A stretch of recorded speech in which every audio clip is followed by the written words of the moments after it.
Welcome to this episode of Horrific History and Hauntings. I'm Beth. And I'm Raimi. We're your hosts, here to talk about the stories that the history books ignore. From horrific epidemics and ghostly hauntings to the catastrophes and tragic events that have sickened humanity. Yes. I know what we're talking about today, because... We've already done part 1. Yeah. Do we have a thing in history that happened today, though? Yes. We're recording on January 28th, and during World War I in 1915, January 28th, the captain of a German cruiser commanded the sinking of the American merchant ship called William P. Fry. That's unfortunate, I suppose. Why? I mean, I guess it was taking supplies somewhere they didn't want it to go. Yeah, probably. Then in 1958, on January 28th, a 19-year-old named Charles Starkweather and his 14-year-old girlfriend, Carol Ann Fugit, not sure how that one's pronounced. I don't know. They murdered a Lincoln businessman and his wife and their maid in Nebraska during a week-long crime spree that ended with a total of 11 deaths. You know, I think I heard about this. It might have been on Christopher and Eric's True Crime TV time. I have not heard of this that I know of. If I Did they did, make I a forgot about it. They might have made a movie about it. They've made a few movies. That was in the Yeah. article. Yes. Okay, then this is the one they talked about. Yeah, they've made a couple movies, I believe. In January 28th, 1986, at 11:38 p.m., what was the name of that shuttle? Challenger? Yeah, the Challenger launched with Christina. I don't know how to pronounce her last name. She was the teacher. Oh, She was aiming to be the first civilian in space, and all of her students were watching. And then 73 seconds later, the shuttle tragically broke apart, pretty much exploded, leading to the loss of all 7 crew members. That's awful. Yeah. President Ronald Reagan set up a special commission to investigate the Challenger disaster, and they found that a failed O-ring seal in a solid fuel rocket caused the tragedy due to cold temperatures at launch. And I also heard, not from this particular source, but a different one, that they were warned about that, but they didn't want to delay the launch. Yeah, because it would have been delayed when her students wouldn't have been watching. It wouldn't have been a school day. Oh no, they did it for the children, and then they watched their teacher explode. What did they say about that, I wonder? How did they handle that? The school counselor is down the hall to the left. I don't know, man. I don't know. That's a horrible situation. That's got to be traumatic. Now, we're going to continue our lovely tale about the Toolbox Killers, Roy Norris and Lawrence Bittaker. We should also say that this is part 2 of a sample this is part 2 for what will be coming in this subscribers later. Yeah. If you subscribe, you'll get these longer form series like this, and the standard show that we normally do will still be a thing. It'll just be if you want to subscribe and get longer form other stuff, then it'll be there for you. Mm-hmm. The subscriptions ain't up yet either, so don't try hunting for it and subscribing, because it won't be us. It'll be, I think, 2 or 3 more weeks. Yeah. Before that happens. It'll be after this finishes and we start recording the series. Yeah. Then there'll be tiers you could subscribe to and get different things. But we wanted to cover that first before we went into the actual show. We try to warn everybody, tell them that this is what. Don't expect the show to stop, the free ones anyway, because we're still going to do that. Yeah. I'm going to go ahead and say this is going to be a rough one. It's got a content warning, trigger warning. This is not suitable for children or sensitive individuals. It mentions torture and sexual assault that involve teenage girls. So that warning might have come a little bit late. We just talked about a group of students watching their teacher explode. Well, this one's more detailed in its nature. Okay. So, I mean, we just described and also the that was on the news. Everybody saw it. I bet this was on the news too. Oh, well, yeah, true. There's also the part that I'm going to read that I will give another trigger warning to. The one you warned us about last week. Yeah. Starting with the trials. Prosecutors faced the challenge of proving that the missing victims had indeed been murdered by Bittaker and Norris. Norris and Bittaker have been caught, and Norris has began to talk more in his confessions, and now we're going into the trials. Yes. They explain what they might have done for listeners who, for some reason, have just popped in on this episode. You should definitely go check out part 1 if you haven't listened to it yet. Then this would make a lot more sense. But Norris and Bittaker got together in jail. They found each other, became friends, and came up with a plan to abduct and rape women and torture them and murder them in horrific ways. That was literally part of the plan, the torture. Yes, the torture was part of the plan. And then they disposed of one of their victims in a lawn instead of in the mountains where they had planned to dispose of them, so that animals and such would make it harder for the bodies to be found. That just reeks of wanting to get caught. Yeah, it does. And so this body was found, and then I want to say it was Norris was the one that blabbed his mouth to one of his old jail mates, prison mates, and the prison mate went to the police after the body was found and said, "Hey, this sounds like one of my old buddies that told me he did this." And he explained it in great detail, and it sounds right. Then the police began to watch them, and they got caught. And they found evidence. Yeah. Which I'll go into more in this episode. So, trials. The prosecutors faced the challenge of proving that the missing victims had indeed been murdered by Bittaker and Norris. Norris's trial was the first, and due to his plea deal, it was over fairly quickly. Bittaker refused to plead guilty. It was during his trial that the disturbing details of their actions became public knowledge. Norris's bail was set at $10,000, and Bittaker was denied bail. Well, I can't believe they agreed to bail him at all. Yeah. I guess. But still, I feel like it definitely should have been a lot more. Or none at all. Well, yeah, none at all would have been the plus, but I guess they were trying to find a way to get him to tell everything. Yeah. I don't know. I'm not part of the law. I don't know. A plea bargain was extended to Norris within a month of being charged based on his testimony against Bittaker. The prosecution, in exchange for his testimony against Bittaker, offered Norris a deal where they wouldn't pursue the death penalty or life imprisonment without the possibility of parole. He did seem like the type to hop out of there pretty quick. Yeah. It happened quite often to him, didn't it? Was he the one? I think they both did. Yeah, they did, but one of them was really in and out, like I think, in and then out really quickly. Yeah, I think that one was Bittaker, but Norris also, I want to say, was in and out and let go a lot. But his crimes were sexually violent to begin with, so I don't know why that was the way they did it. I guess they really just needed his testimony, too. Yeah. Obviously, Norris agreed to this and supported the narrative that Bittaker was the primary perpetrator and that he participated in the crimes out of fear of Bittaker.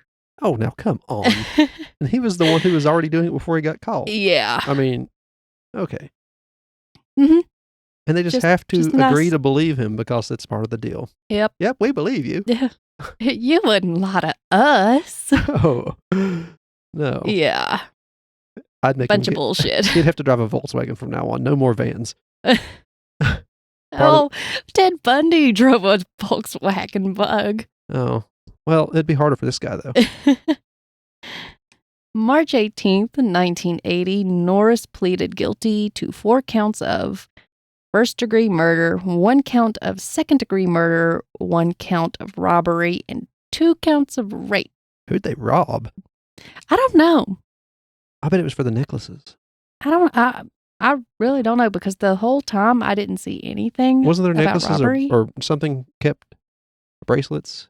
Necklaces? From the victims, Yeah. yes. Then maybe that was it. I don't know. Maybe.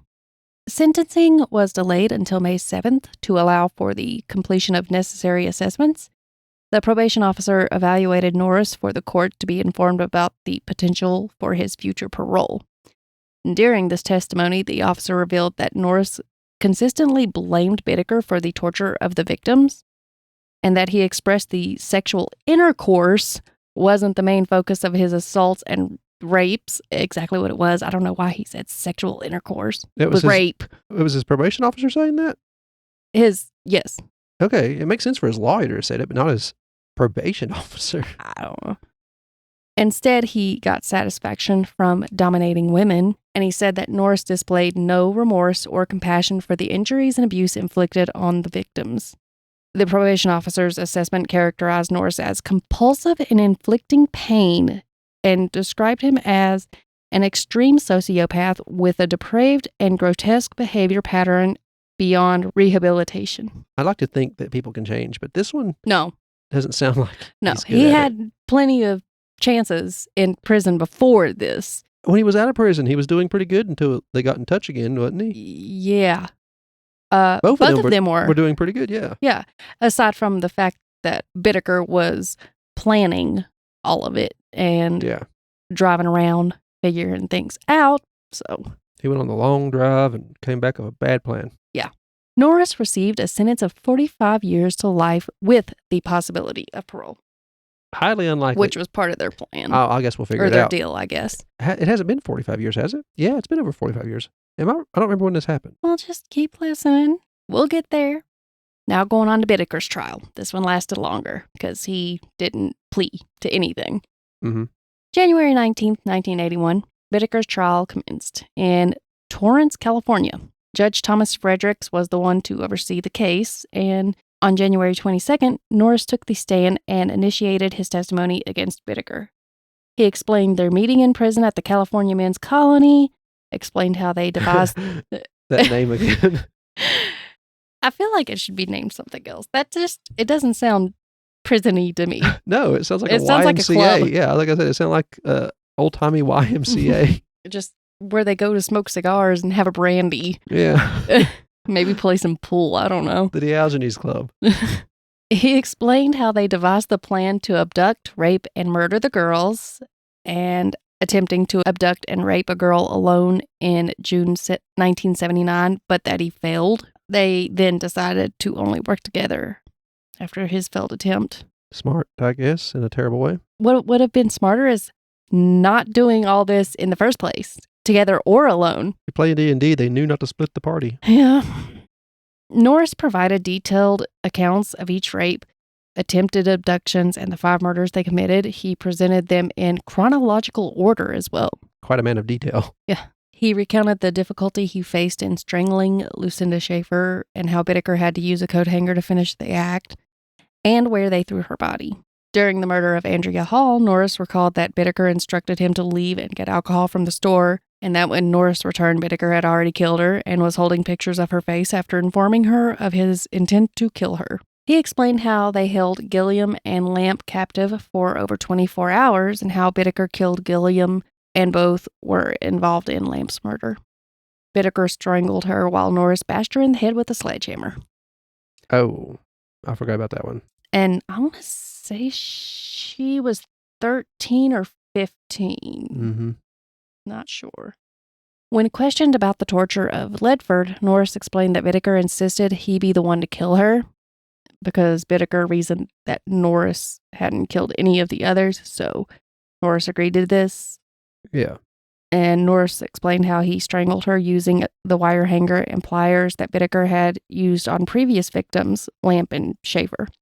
Norris said he was the one who dumped Ledford's body on the lawn while Bittaker remained in the van. I thought one of them might have done it without the other knowing. Oh, no, they both knew. Apparently. I don't know if they were just lazy or if, as you said before, they, in the back of their heads, wanted to get caught or some sort of recognition. Maybe. Whatever. I don't know.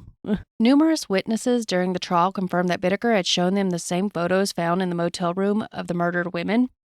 Christina Drayle, I believe is how you say her last name, was a 17-year-old that was staying at the motel that Bittaker stayed in. And she stated that Bittaker showed her photographs of Gilliam and 4 other girls, and that he told her, quote, "The girls I get won't talk anymore." I don't see how that's a good idea, not only because you're likely to get caught, but also this is a teenage girl as well who is fitting the profile of who you are trying to abduct and do all this horrible thing to. How do you think? Was he involved with this girl? I mean, to be showing things like that, he had to be. I don't know. A lot of people overlook stuff if someone's supplying them drugs. Which one of them supplied drugs to people? I forgot. Both. Okay, then yeah, the girls just, if they were in drugs at the moment, they just overlooked that.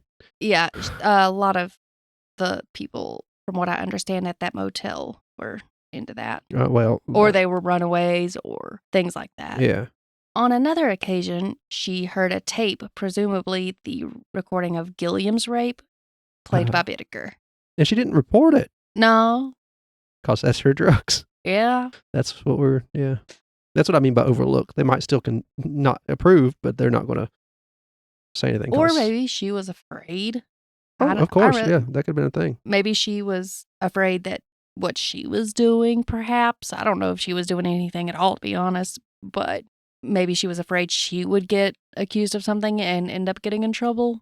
Yeah. I really don't know. One of those situations you don't know. It's just odd. Yeah. Richard Dryberg, another resident at the Scott Motel, testified in exchange for the dismissal of a charge of possession of an explosive. What? Just dismissal? Yeah. We'll overlook this. Or maybe a grenade. Who knows? Yeah. He mentioned that... These people, the people they know. Yeah.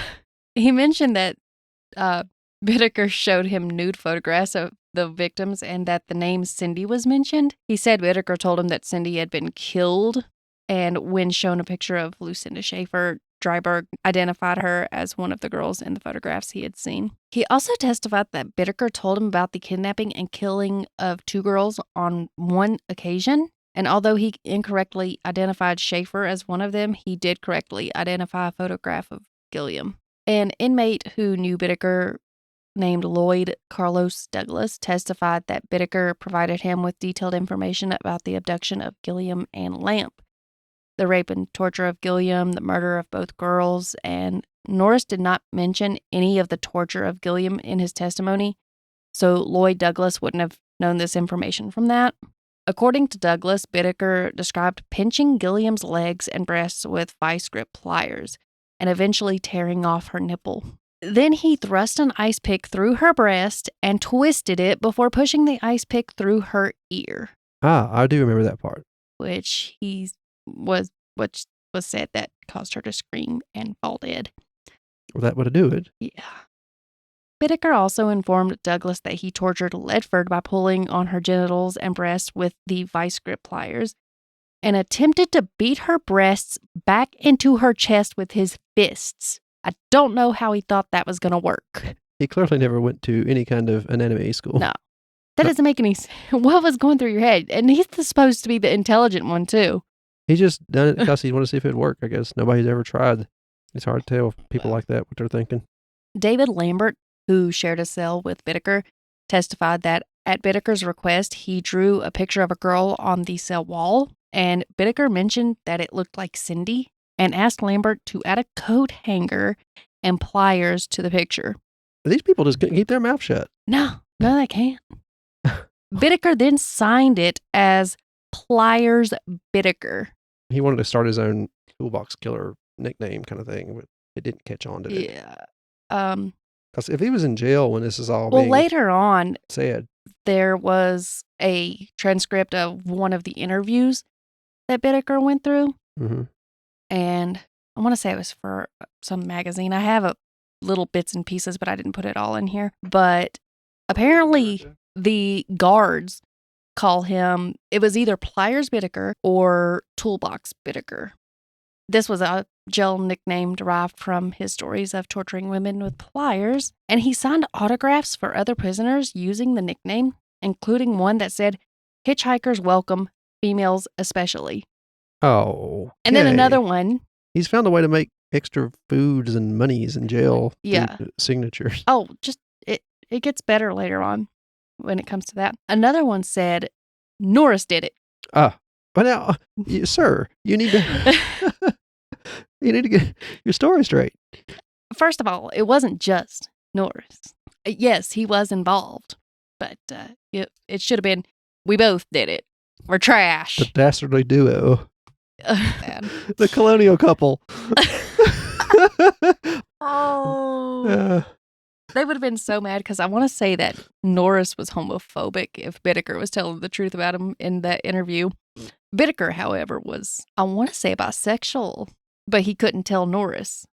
Bittaker also shared with David Lambert details of his abduction of 2 girls on one occasion, another girl on Halloween night, which coincided with Ledford's murder. Bittaker's defense team attempted to shift the blame onto Norris by asserting that Bittaker only knew about the murders because Norris informed him before his arrest. He claimed that Norris told him he killed the victims after they both engaged in sexual intercourse with them. How consensual. Yeah, of course. I think they forgot how to say the word rape or sexual assault. Don't forget, it's his defense team saying this. If they said that, it implied he'd done bad things. Yeah, true. They're doing their jobs. Yeah. In an attempt to support his claim, a friend of Norris's, Richard Shootman, was brought forward to testify. Shootman stated that Norris had frequently expressed his desire to rape young women, emphasizing that the look of shock and fear on the victim's face particularly aroused him. And on the other hand, Bittaker rarely discussed sex with Shootman. Because he was just a private type. It don't mean he didn't. Yeah, that's a good try, I guess. Mm-hmm. That's all I got to say. And then the defense team brought attention to the pictures and the expression on Andrea Hall's face. February 5th, 1981, Bittaker took the stand to testify on his own behalf. He denied any involvement in the kidnapping and murder of Schaefer, and he claimed he had a consensual agreement with Andrea Hall for sex, where she agreed to do sexual activities with him for $200 as well as pose for the pictures. He said they went to the San Gabriel Mountains together and that he returned alone because he instructed her to find her own way back home. That $200 better go a long way towards a cab. Yeah. That's rude, but what you actually did to her was way worse. Yeah. Either way, shitty person. Bittaker claimed that Gilliam agreed to pose for pictures and engage in sexual activities with him in exchange for money as well. According to him, the last time he saw the two girls, they were in the van with Norris. When questioned about the audio tape of Shirley Lefford the court had listened to earlier, Bittaker claimed that she screamed willingly and theatrically. That was a good word for it. I wonder how well his lawyers worked on that. Or was he the smart one? I can't remember. Yeah, Bittaker's supposed to be the smart one. Okay. Supposed to be. Then maybe that's a word he knew on his own. Maybe. He denied that she had ever actually been tortured, and he claimed that Ledford had been left alone with Norris as well. Just, why do you keep leaving these girls with Norris if they keep vanishing? Every time we do this, I have to pay another $200. Yeah. Not that it's true, but that would be my question. Bittaker's trial extended for over 3 weeks. The closing arguments were presented on February 10th. The prosecutor, Stephen Kay, addressed the court expressing regret that he could only seek the death penalty, and he pointed out that there was no legal way to ensure Bittaker experienced the same torture and suffering he had inflicted on the murdered girls. While holding up pictures of the victims, Kay stated, quote, "This case was one of the most shocking, brutal cases in the history of American crime. If the death penalty is not appropriate in this case, when will it ever be?" They say that, but the other guy just... Yeah. In the defense team's closing argument, they urged the jury to disregard Norris's testimony and insisted that Norris was the murderer, not Bittaker. They characterized the trial as a, quote, bloodlust, and criticized the prosecution's repeated emphasis on the gory details of each murder. The whole thing was gory. What do you expect them to do? They made it gory. As part of the trial, they have to discuss the details. Yeah. The defense also highlighted that Bittaker's previous crimes were nonviolent. That part was true. Fair enough. Aside from stabbing a store clerk. They closed by stating that there was insufficient evidence to prove Bittaker was the killer as well. The jury deliberated for 3 days, and February 17th, Bittaker was found guilty of 5 counts of first-degree murder, 5 charges of kidnapping, 9 rape charges, 1 charge of sodomy, 2 charges of forcible oral copulation, 1 charge of conspiracy to commit first-degree murder, and 3 charges of unlawful possession of a firearm. February 19th, the jury commenced deliberations on the appropriate sentence. This took only 1.5 hours to reach a decision. I'd say so. And Bittaker was sentenced to death. He displayed no emotion whatsoever when the verdict was read. Well, he knew it was coming. Yeah. I don't blame the man for being furious. Your friend turned on you. Yeah. They both should have. At least life with no parole. March 24th, the formal sentencing took place, and Judge Fredericks imposed an alternate sentence of 199 years and 4 months in case Bittaker's death penalty was ever changed to life. This was to minimize any possibility of Bittaker being released. Ah, smart. He threw the book at him. Mm-hmm. Bittaker appealed, alleging procedural errors in his arrest and conviction. He raised concerns about the validity of the warrants authorizing the police to search his room in the van.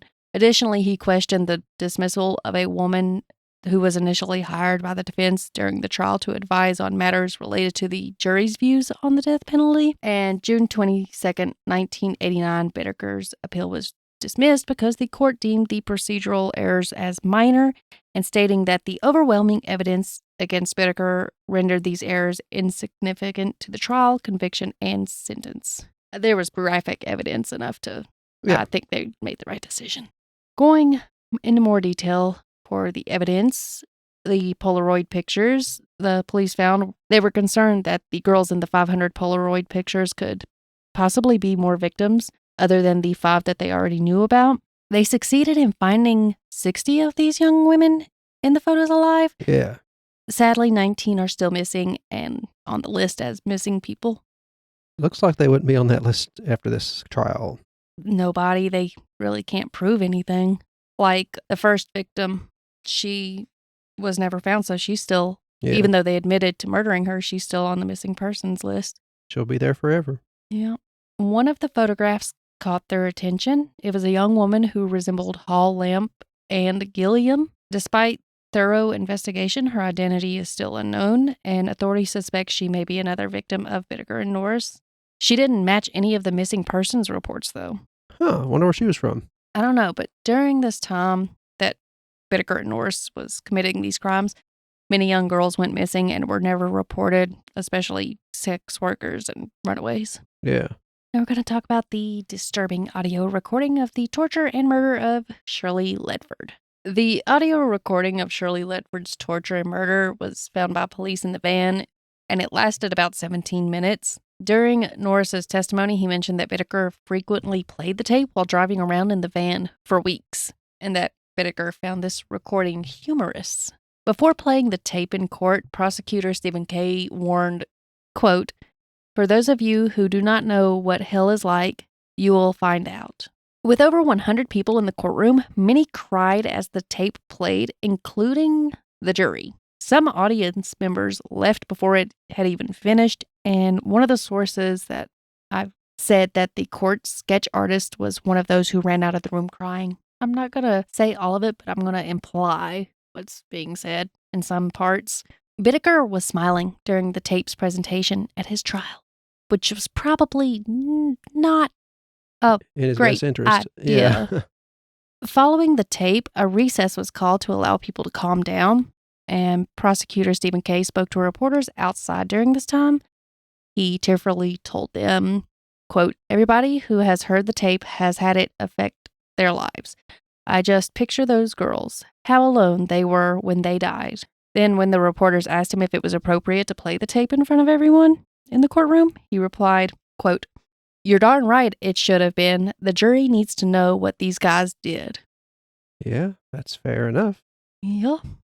In 1990, during the production of the movie Silence of the Lambs, actor Scott Glenn, set to portray FBI profiler Jack Crawford, consulted with John Douglas for research, and Douglas provided insight into the character and the setting. He showed some items he had encountered. Among them was the tape recording of Shirley Ledford. After listening to the tape, Scott Glenn left Douglas's office in tears, expressing, quote, "I had no idea there were people out there who could do anything like this." This experience led him to reconsider his stance on the death penalty. He changed his mind after being opposed to it previously. I'm opposed to it because I know that people are not infallible and they can be mistakes made. Yeah. Now we're getting to that god-awful transcript of the audio recording. And trigger warning, the following transcript details extremely brutal, horrible, and disturbing moments of Shirley Ledford being tortured, sexually assaulted, and murdered. Yeah, I cannot find the words to describe how disgusting and horrific this transcript is. As I mentioned before, some parts I'm not even going to go into may hint at what is happening during that time, but I'm not going to actually read off Mhm. that part. If you choose to listen to this part, do not allow children or sensitive individuals to be in hearing range. It will stick with you forever. As I edit this afterwards, I won't be able to easily give you a timestamp of when to skip to. So if you need to stop, now's the time. Yeah. Sorry. Yeah. Sorry for this.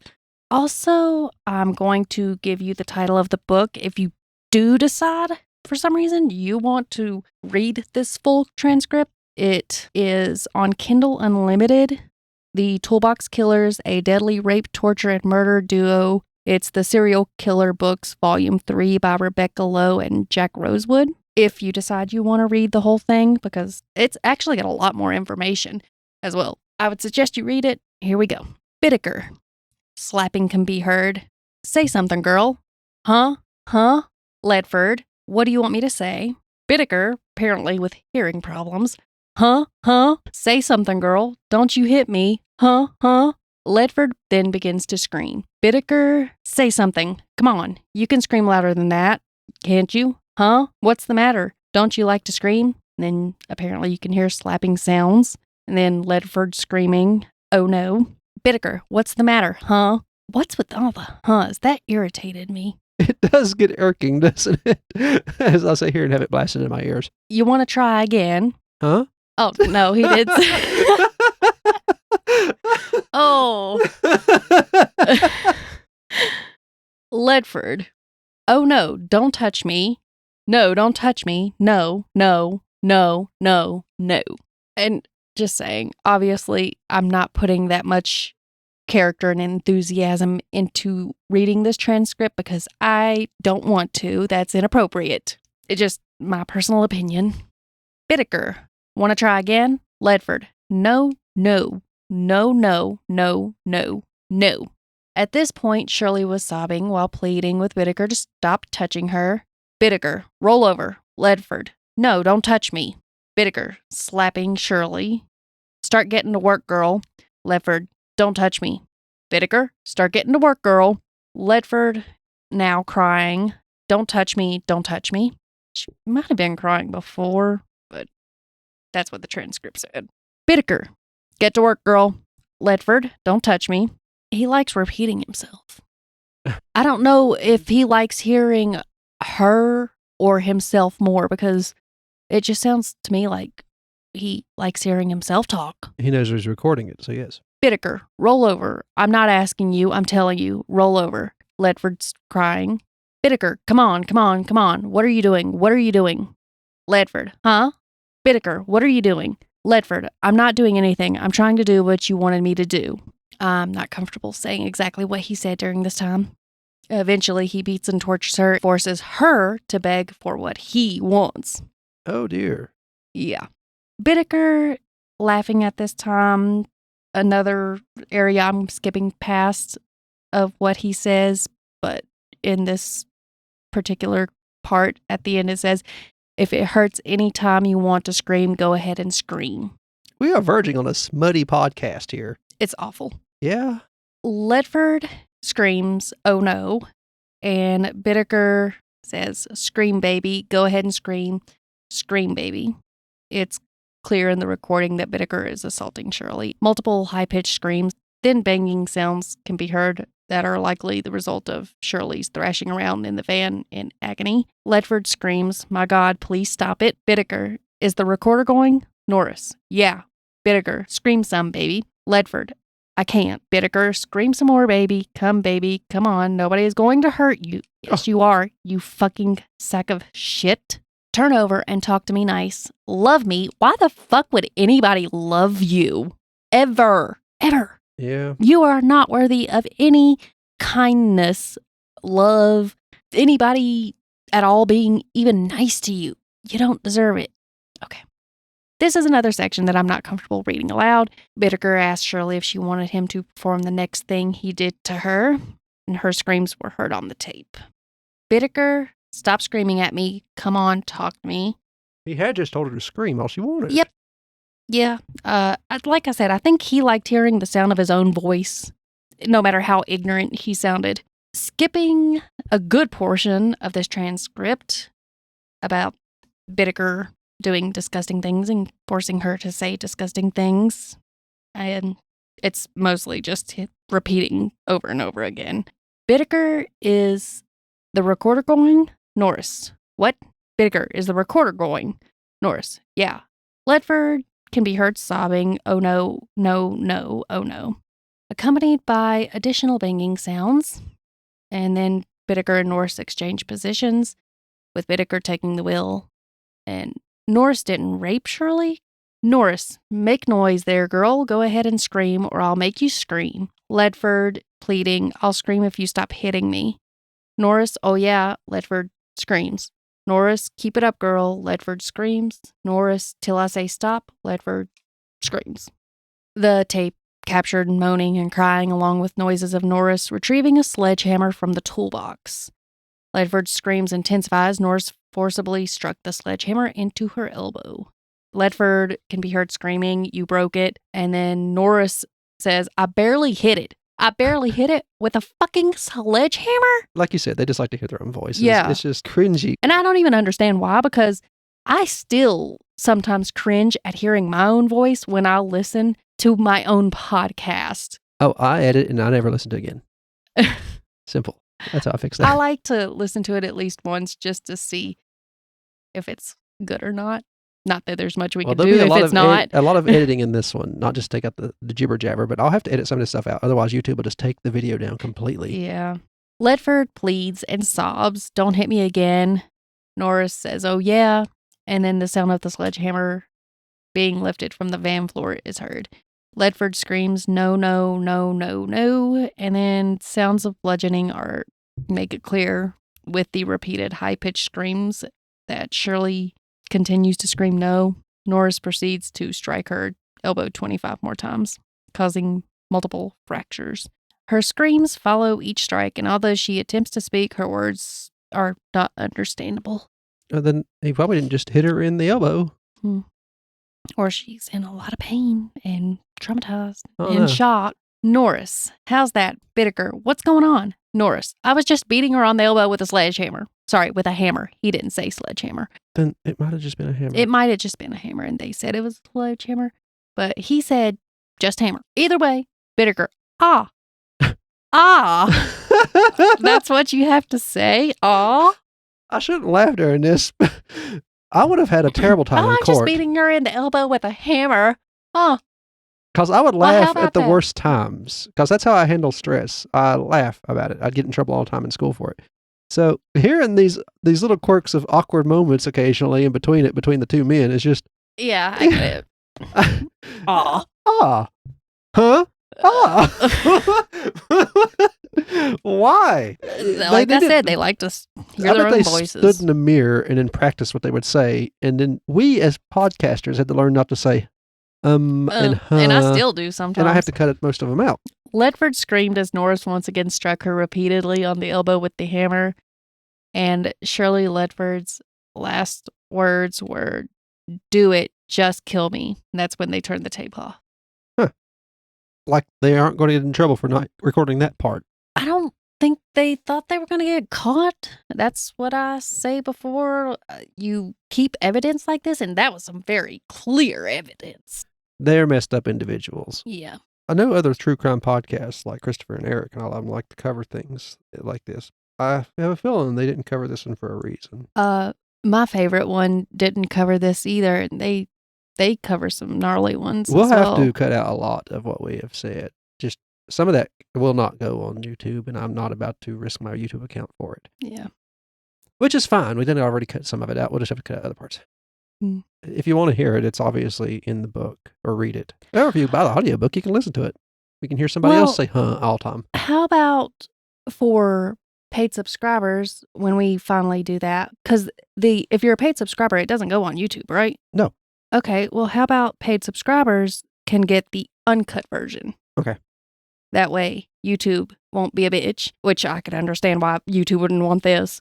I can mark it as explicit and all that, but that won't stop them from flagging this things. is just too much. It really is. So I can understand why they would not want that. But whenever we do the subscribing thing, we'll say there's going to be a cut version, but what's a good way to say horrible details Mm-hmm. can be found later. And sorry for the trauma. Also, we have a new email up you can contact us on. You can also use the old one. Oh, we're not done. I know, but I want to tell them while we're talking about this. Oh. There's the new link in the description. It will let you email us both with one email or just Beth with one email. Choose whichever one you like. The Horrific History and Hauntings goes straight to Beth. The Gruesome Gaming Group one goes to me. So let us know if you're interested in the subscription, the kind of things you might like to see. And if you would like me to just stop editing out the random stuff for the longer form podcasts, I can do that if you like, but it's up to everyone else. I don't think you want to hear all the banter in between. No, there ain't as many ums as I make it. We started out. Not as many of those either. I've set the mics up better, but there is a lot of like banter in between. If you'd like to hear us say that stuff, let us know. If not, I'll keep editing it out unless I'll get a few emails saying otherwise. But yeah, the stuff that I guess you won't know is cut out until you subscribe, just for letting it upload's sake. It will be on the subscription version just because that's the only way I'll be able to put it up without getting it taken down. Yeah. Okay. Go on. Tell us more. Going into while Bittaker and Norris are back in prison. They were sent to separate prisons this time. Oh, good. And even if they hadn't been, they would have been kept apart. Yeah. I would sense another murder in the future. Yeah. Following their convictions, Bittaker and Norris took different paths. Norris didn't cause trouble and kept a low profile.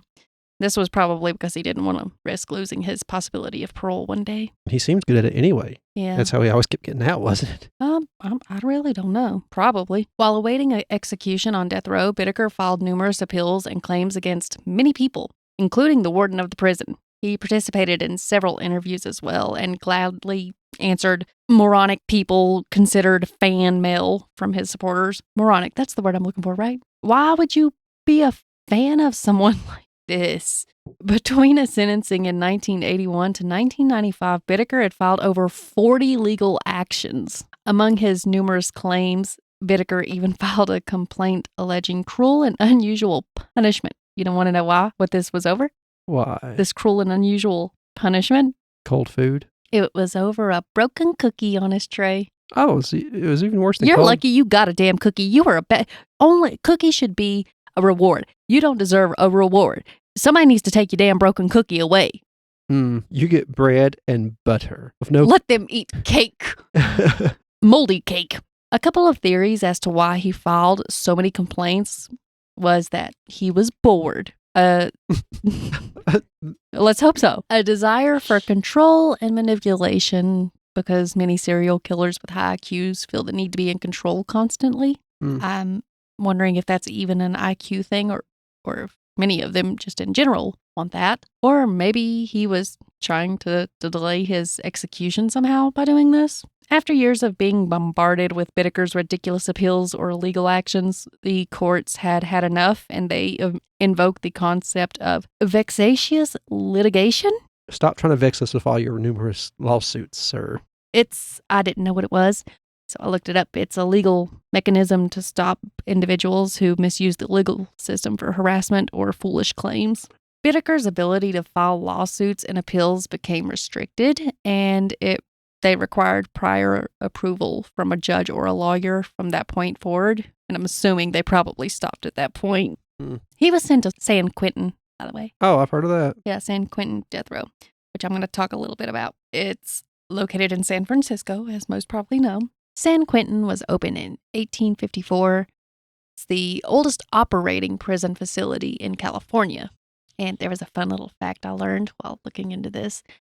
During the gold rush, California's first official prison was a ship called Waban, W-A-B-A-N. I'm not sure how that's pronounced. It was used to house prisoners from 1851 to 1854 when San Quentin was built and replaced it. And the prisoners were kept in harsh conditions, poor sanitation, and exposure to the elements.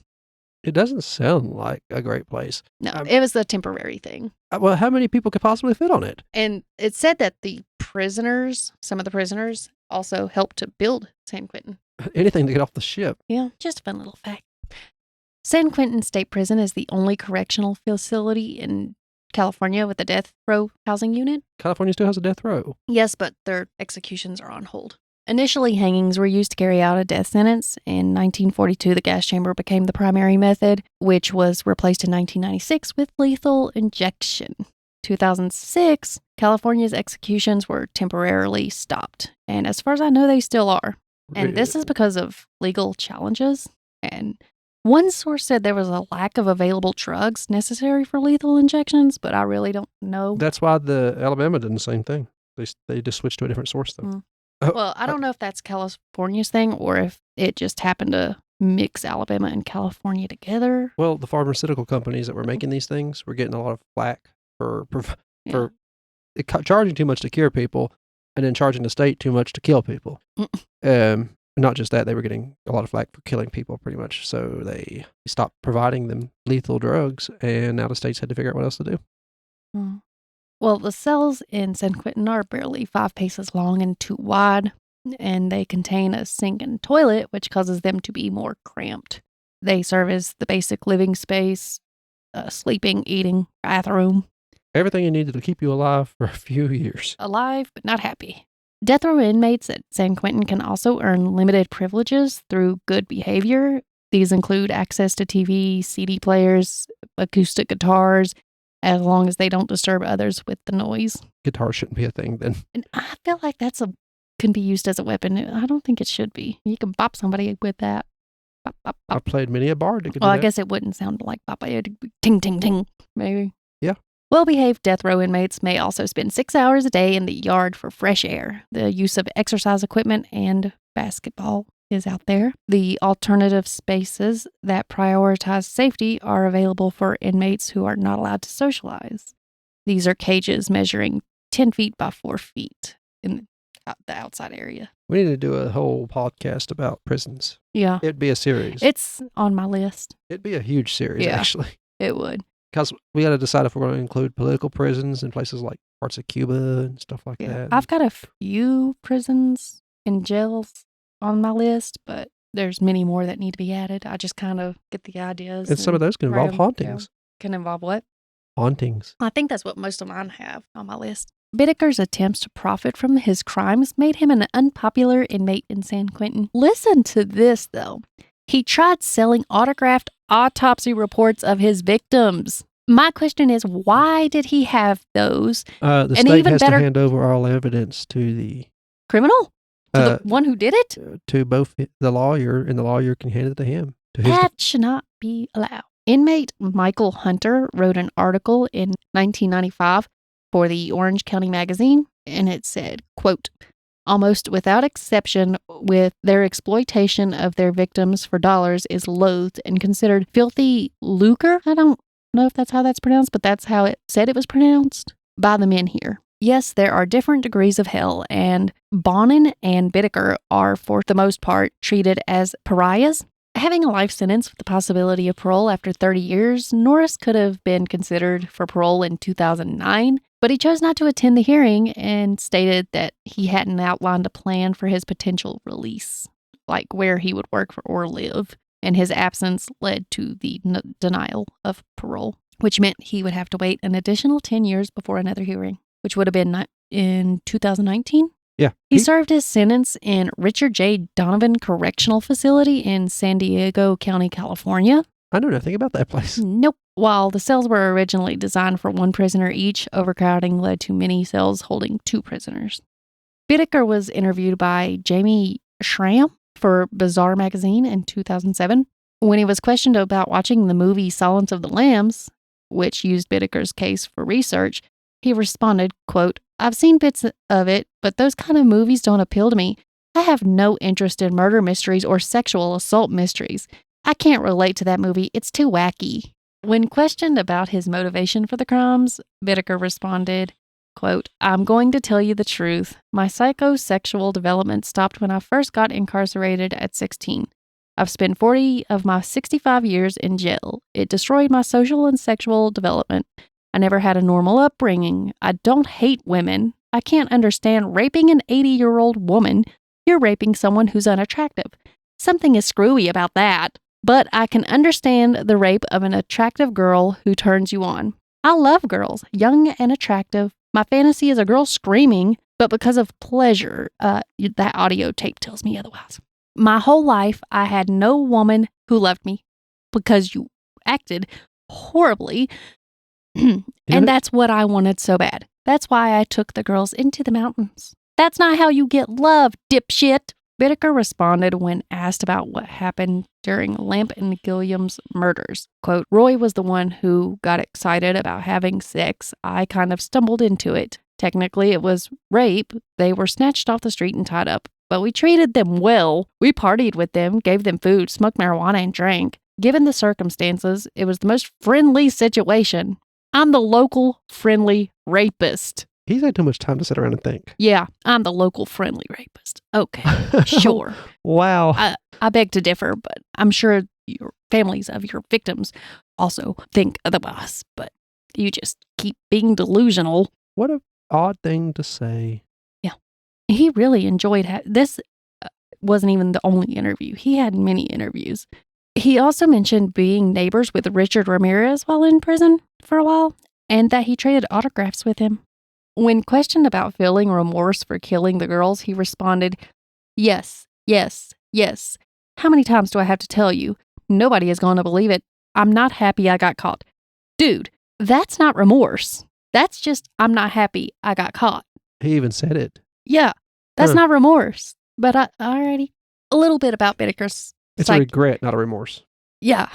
A little bit about his psychiatric history. He showed signs of mental illness early on, which likely was influenced by his extensive criminal activities. Do you mean influenced them, or he was influenced? Yeah, influenced them, sorry. The criminal activity. In 1961, during incarceration, a psychiatric evaluation labeled him borderline psychotic and paranoid, but he was released in 1963 without treatment. And at this time, the treatment probably wouldn't have done very much. We did say this last time, right? Yeah. Okay, I was making sure. Yeah, I'm just kind of going over more of it. Okay. In 1964, he was back in prison and diagnosed as borderline psychotic, and then reevaluated as a classic sociopath, later labeled as sophisticated psychopath. 1974, Bittaker was arrested after stabbing the supermarket employee, and forensic psychiatrist Dr. Robert Markman, during the pre-trial interview, deemed Bittaker a classic sociopath incapable of learning rules, prone to escalating criminal behavior. He concluded that Bittaker was highly dangerous, lacked internal controls over impulses, the potential for escalating to more serious crimes, and he described him as someone who could kill without hesitation or remorse, and mentioned that Bittaker was beyond any rehabilitation treatment known at the time. Seems about right. In 1977, prison psychiatrists agreed with Dr. Markman and predicted that Bittaker would likely commit more crimes if released. Despite being described as a sophisticated psychopath with guarded prospects for successful parole, he was released in 1978. Borderline psychosis is usually called borderline personality disorder now, with psychosis. It involves difficulty being alone, intense moods, and unstable relationships due to impulsivity. Under stress, individuals may experience distorted beliefs and perceptions, possibly leading to a break in reality. Experts link this disorder to biological and environmental factors, including childhood neglect or abuse, but new research hints at a link between difficulty managing moods and controlling anxiety from within. Pretty much, I think that means they were born with it. Nature versus nurture.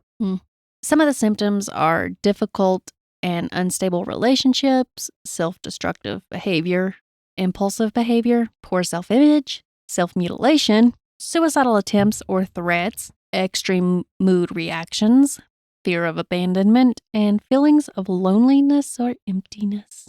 A borderline personality disorder is a lifelong challenge, but ongoing research is leading to better outcomes. Some studies indicate that symptoms tend to decrease with age. I don't know. Just as they calm down naturally. Yeah.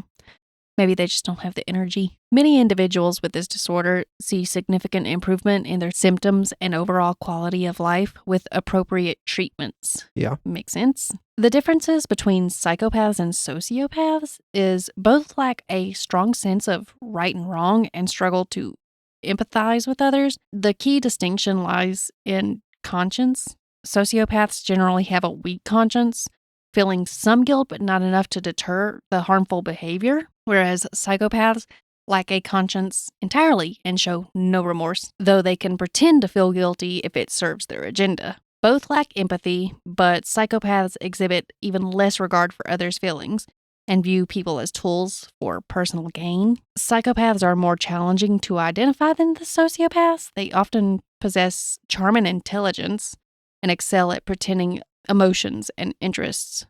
So pretty much they're It's odd. good actors. The ones who kind of care a little bit are easier to find. Yeah. Psychopaths carefully plan their actions, and if aggression is necessary, they will strategize it in advance. New studies indicate a physical distinction in the brains of psychopaths compared to regular individuals. Found it interesting that this book that I mentioned the title before, and it should be in the show note descriptions, happened to have this extra information, and I found it interesting, so I decided to include it. Yeah. There was actually more than what I put in here about sexual sadist as well, but I didn't add that into this because Already had enough. Yeah, if you want to look into that, you can find the book on Kindle Unlimited, or you can purchase it. New studies indicate a physical distinction in the brains of psychopaths compared to regular individuals. I already said that. It affects certain body functions. A typical person exposed to violence or blood results in faster heartbeat, increased breathing, and sweaty palms. Whereas psychopaths exhibit the opposite reaction and they become calmer when confronted with the same images. Interesting. Mm-hmm. I wonder if it's a survival evolution will all eventually become psychopaths. Calmer in a lot of stressful situations usually is a better outcome. Yeah, it's probably with the way things are going these days. That's probably where it's heading. Think clearly how to get out of the situation instead of just panicking about it. Yeah. It might be better for your survivability, but look what it does to you as a person sometimes. Yeah.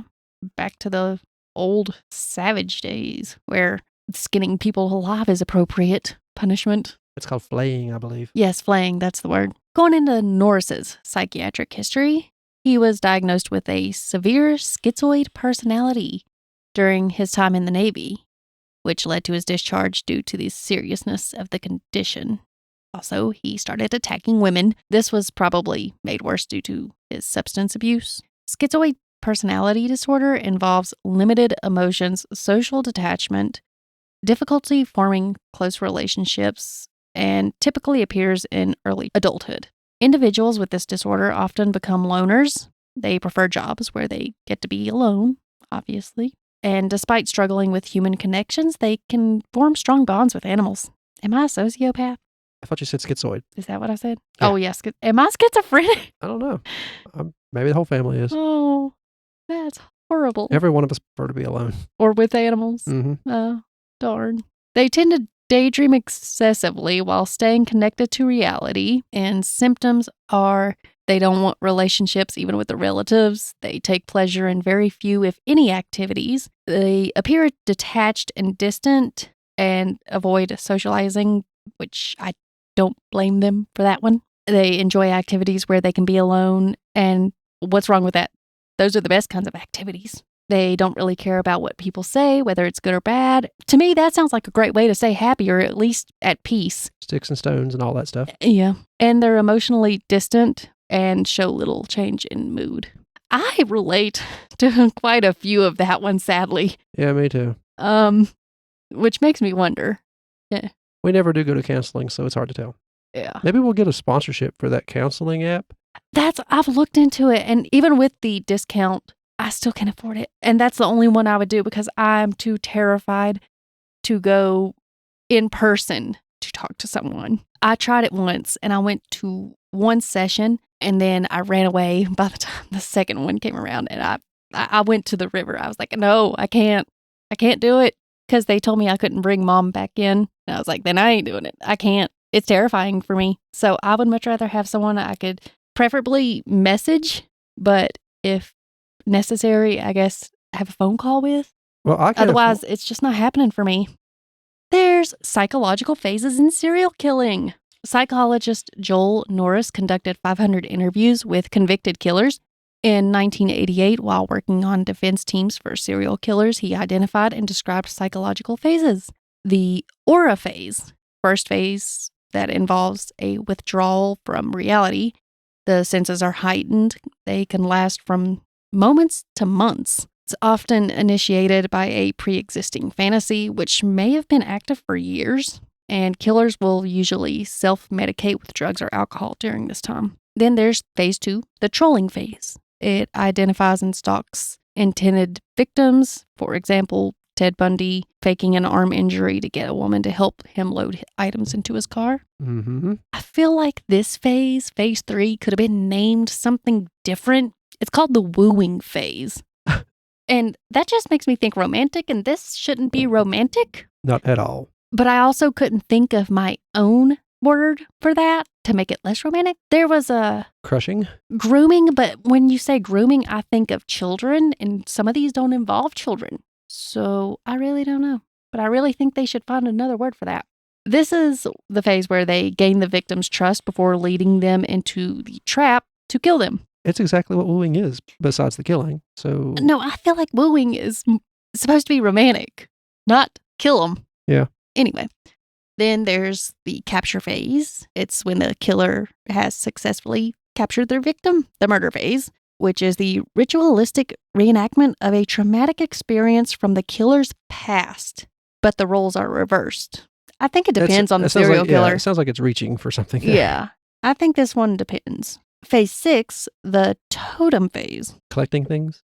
After the murder, killer experiences a period of depression, and to remember their success, they may collect trophies, pictures, jewelry, clothes, in worst cases, body parts. Ah, yes, Dahmer. Yeah. These are used to trigger the same feelings of thrill and power they felt when they murdered the victim. And then there's the depression phase, which they come to understand that their past wounds are not likely to be healed by killing their victim. All that work for nothing. Yeah. Even after killing the victim, they are still haunted by the memories of the one who hurt them in the past. Before their fantasies start again, some of them will confess during this time. Yeah. Norris said about the post-homicidal depression, quote, "The killer is simply acting out ritualistic fantasy, but once sacrificed, the victim's identity within the murderer's own fantasy is lost. The victim no longer represents what the killer thought he or she represents. The image of a fiancé who rejected the killer, the echo of the voice of the hated mother, or the taunting of the distant father, all remain vividly in the killer's mind after the crime. Murder has not erased or changed the past because the killer hates himself even more than he did before the climax of the emotion. It is only his own past that is acted out. He has failed again. Instead of reversing the roles of his childhood, the killer has just reinforced them, and by torturing and killing a defenseless victim, the killer has restated his most intimate tragedies." That was a mouthful. In the end, December 13th, 2019, Bittaker passed away from natural causes at 4 p.m. at age 79 while still on death row at San Quentin. Well, that led nowhere. February 24th, 2020, Norris passed away in the California medical facility 2 months after Bittaker's death at age 72. It's like they were meant to be together. And I think his was natural causes as well. That's the end of it. Well, that was nice. Well, not nice. Interesting. Yeah. I just didn't know exactly where to make it 3 episodes. I didn't know good places to stop for the second one. That's why it's only 2.